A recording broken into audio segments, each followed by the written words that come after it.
ये वीडियो आपके बहुत काम आएगी। पुरुषों से एक बात कह दूं, जो कमाया करो अपने खाते में ही रखा करो। ना तो भाई को देने की जरूरत है, ना परिवार में किसी और को, क्योंकि दुनिया लेने के लिए तो दोनों हाथ फैलाए खड़ी है, और जब आप ही अपनी संपत्ति मांगोगे तो लोग ठेंगा दिखा देंगे आपको। ये रहा, क्या दिया तूने, चल निकल जा यहां से। ये सच्चाई है, आप मानो मत मानो। तुम कितना भी अपने भाई के लिए कर लो, करना चाहिए, अच्छा है, परंतु जो आप कमाते हो महीने का 1000, 10,000, लाख, 2 लाख अपने पास रखो। कल को आपको जरूरत पड़ गई तो कोई ना देगा, जबकि कमाई आपकी है। एक महिला की मैं हिस्ट्री सुना, तो उसने बताया, एक महिला थी, वो सरकारी जॉब करती थी, सरकारी कर्मचारी, अच्छा खासा 70-80 हजार रुपये महीना कमाती थी वो। उसको लगा कि मेरा परिवार तो अच्छा है, मेरा भाई अच्छा, मेरी बहन अच्छी, मेरी माँ, मेरा बाप सब अच्छा, ठीक भी है। उसने कमाया और कमा कमा करके सारी उसके घर में उसके भाई के नाम पे 4 एकड़ जमीन, उसकी बहन के नाम पे 2 एकड़ जमीन, सबकी जमीन जायदाद हो गई। फिर हुआ उसको जरूरत पड़ी किसी काम को। अब उसने अपने लिए कुछ प्लान किया होगा, तो उसने अपने लोगों से मांगा कि भाई जो पैसा है वो दे दो। बोले कहाँ पैसा है? बोले जमीन आ गई है। बोले जमीन किसके नाम पे? बोले उनके नाम पे, तुम्हारे नाम पे कुछ नहीं। ऐसा होता है, तुम ज्यादा, गन्ना बहुत मीठा होता है, इसलिए कोल्हू में पेरा जाता है। जो ज्यादा मीठा होता है वो अपना नाश कराता है। देखो तो मीठे गन्ने को कोल्हू में पेरा जाता है। इसलिए हम आपसे सिर्फ इतना कहते हैं, अपनी कमाई अपने बैंक में रखो। आप जो भी चीजें खरीदो अपने नाम पे करो,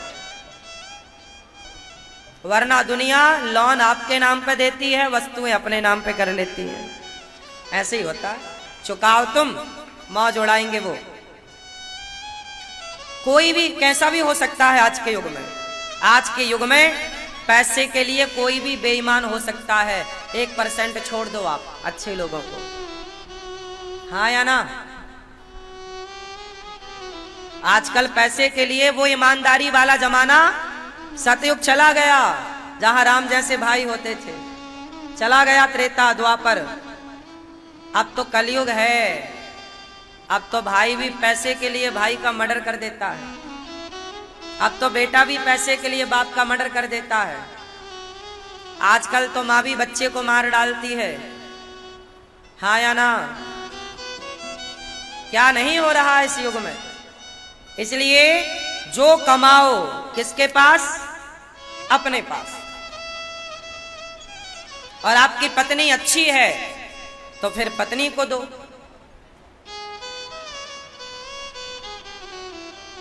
कुछ पत्नियां बहुत अच्छी होती हैं, जहां पुरुष सारा कमा कमा के पत्नियों को देता है और वो उसे सुरक्षित रखती हैं, फिजूल खर्चा नहीं करती।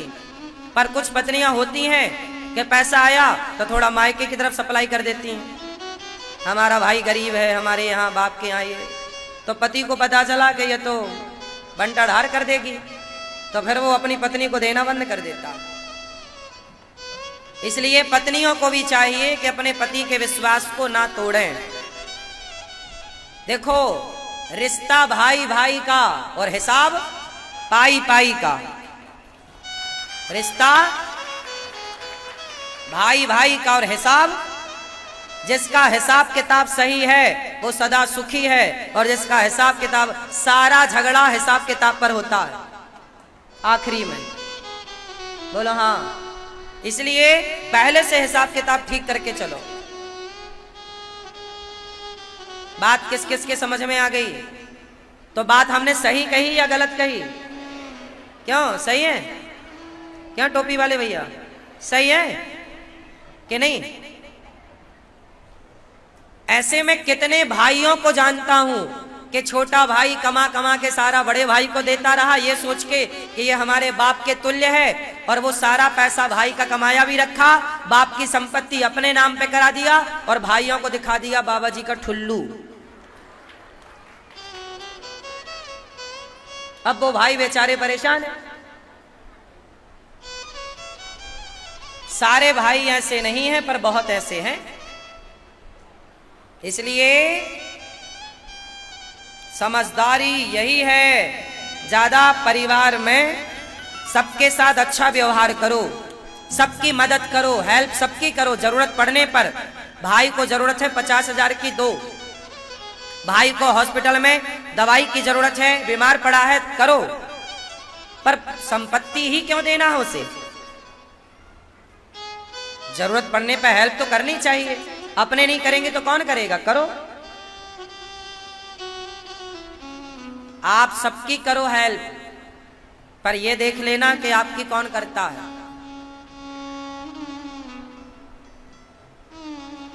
इसलिए मुसीबत आना जरूरी होती है। मुसीबत इसलिए भगवान देते हैं कि पता लग जाए कि कौन अपने हैं और कौन पराये हैं। इसलिए ईश्वर एक बार मुसीबत में डालते हैं, पता लग जाएगा कि कौन भागने वाले हैं और कौन ठहरने वाले हैं। ये दुनिया है साहब, बिगड़े को बिगाड़ती है और बने को बनाती है। बोलो हाँ, बिगड़े को। इसलिए तो आपने देखा होगा गरीब गरीब होता है, गरीब होता जाता है, और अमीर अमीर होता जाता है। यही सिद्धांत है। हंसते को हंसाया जाता है और रोते को रुलाया जाता है, यही नियम है। गरीब गरीब होता चला जा रहा है, अमीर अमीर होता चला जा रहा है। कारण जानते हो क्या है? कारण ये है कि आप लोग, अच्छा गरीब लोग गरीब क्यों रहते हैं? इसका भी एक कारण है, वजह है। चलो एक उत्तर देना। पीपल के पेड़ के नीचे आप कोई दूसरा पेड़ लगाओ, हो जाए तो बताओ। वट वृक्ष के नीचे आप कोई दूसरा पेड़ लगाओ, हो जाए तो बताओ। बताओ, पीपल वट के नीचे कौन सा पेड़ होता है? आप लगाओ, बोलो हो सकता है हाँ या ना? एक कहावत सुनी होगी आपने, बड़े पेड़ की छांव में दूसरा पेड़ छोटा पेड़ ठहरता नहीं है। पीपल सबसे बड़ा होता है, बट सबसे बड़ा होता है, अब बड़े के आगे छोटा ठहरता नहीं है। आप कोई भी पेड़ लगाओ नहीं ठहरेगा। जो प्रॉपर उसे धूप मिलनी चाहिए पौधे को, वो नहीं मिल पाएगी। जो शक्ति वहां की होती है वो पेड़ खींच लेता है, बड़ा पेड़ ऑलरेडी वहां की नमी खींच लेता है ना, वो उसको मिलेगी नहीं, वो सूख जाएगा। कहावत सुनी होगी कि बड़े पेड़ के नीचे छोटा पेड़ कभी नहीं होता। आप ट्राई कर सकते हैं। बोलो हाँ, समझ में आई? तो गरीब रहने का, गरीबों के गरीब रहने का सबसे बड़ा कारण यही है कि वो लोग बड़ों की छांव में रहते हैं, बड़ों की छांव में रहते हैं। आप जब अलग रहेंगे, इसलिए मैं कहता हूं नौकर मत बनो। किसी की नौकरी क्यों करते हो? मालिक बनो, नौकरी देने वाले बनो, नौकरी लेने वाले नहीं। यदि आप नौकरी लेने वाले बन गए तो सामने वाला आपको 10,000 रुपए, 20,000 रुपए, 50,000 रुपए बस फिक्स है आपका। 50,000 से ज्यादा नहीं। आप ज्यादा योग्य हैं तो लाख रुपए महीना मिलेगा। लेकिन आप में टैलेंट है, काबिलियत है, तो आप बड़े से हटकर एक अपना खुद मजबूती से जब जंगल में पेड़ पनपता है ना, तो वो बारिश को, धूप को और तूफान को सहता है। जब तेज तूफान चलता है ना, छोटे मोटे पेड़ तो उखड़ जाते हैं, कमजोर तो टूट जाए। तूफान क्यों है? ईश्वर देखते हैं कितना मजबूत है तू। जीवन में दुख आए तो बिल्कुल मत घबराना, मजबूती से सेल्फ डिपेंड बनो, आत्मनिर्भर बनो।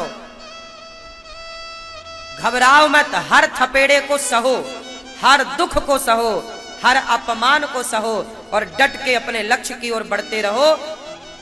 पता चल जाएगा आपको, बहुत जल्दी चुनौतियां आएंगी, सामना करना, लेकिन वो दिन दूर नहीं जब आप जीत जाएंगे और आप पर आने वाली मुसीबतें हार जाएंगी।